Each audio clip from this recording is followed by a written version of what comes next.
I saw a post the other day that a dude posted, and he said that most spiritual women used to be hoes. And I found that very funny because it's true for some, but not for most of us. Speaking for myself, most spiritual women were in inadequate relationships because once we actually find a man that can, for the most part, get to know us and we feel comfortable with, even though he's not, you know, and he's not adequate for all of the levels that we are trying to reach in life or that we go on in our spirituality. We're comfortable with that and we tend to see potential and we stay and lose a lot of years.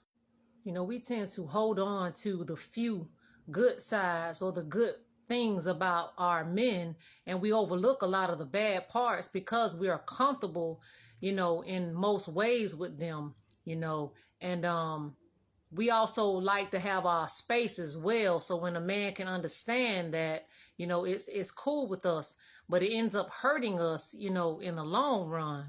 And for me, a real spiritual woman knows that sexually, once you get to know a man and get used to a man, we really don't want to be out here sleeping around, so we tend to just stay, especially when you have built a family and have kids with them.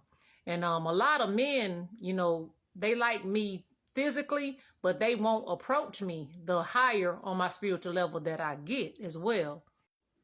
Most spiritual women don't do trauma bonds. We actually try to help our men through their trauma. And again, a lot of times, it's a useless effort. They pick up a lot of things from us, but usually the trauma is so bad and the years have gone by when you finally realize that you are just wasting your time or that their time is not your time. It's too late. You have to move on. And that has been my case as well. They may be better men for the next women and not being egotistical or toot my own horn, but that's exactly what I've done for the last couple of relationships I've had.